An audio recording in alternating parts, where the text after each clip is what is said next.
Allah'ın adı və yadına günə salam verəcəyəm siz əzizlərə. Məsih Sacidiyəm, səsimi Təbrizdən eşidirsiniz və bu səs kəsilməz. Traktörlə Qolqohəri Sircandır. Mən salı 85-də Tehranda bazarda işlərdim. Bir dənə iş sahibim vardı, Sircanlı idi. Bəh qıtbın idi. Ayda 120 min aylıq alardım. Axir ayımda hüququm verməmişdi. Bəlkə bu oyunda qismət oldu və mən təsviyə elədim bilər. Ahan bara, qurdun qabağında bir dənə para versən də səninki ölümdür. Sən zadə bas qola!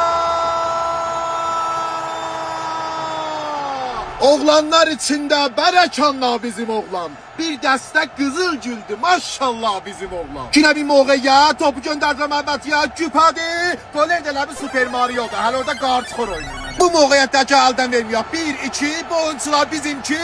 Şütdə, geytərdi, bas qola!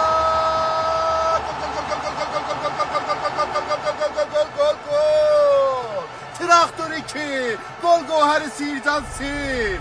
Yine Hüseynzadə meydan ortasında bir nəfər, 2 nəfər, 3 nəfər, girdi Məhmətiyə, 4 nəfər, küpə, gol!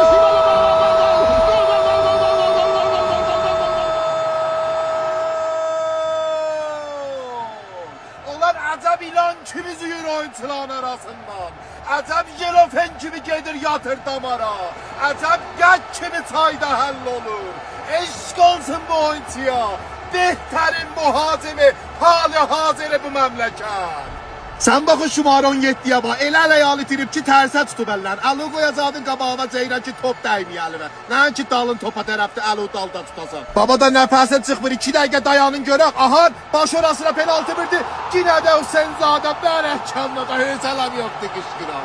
Heç sənətə elm o ədəbi rütbəti yoxdur. Bir durr giran mayədir. Heç qiyməti yoxdur.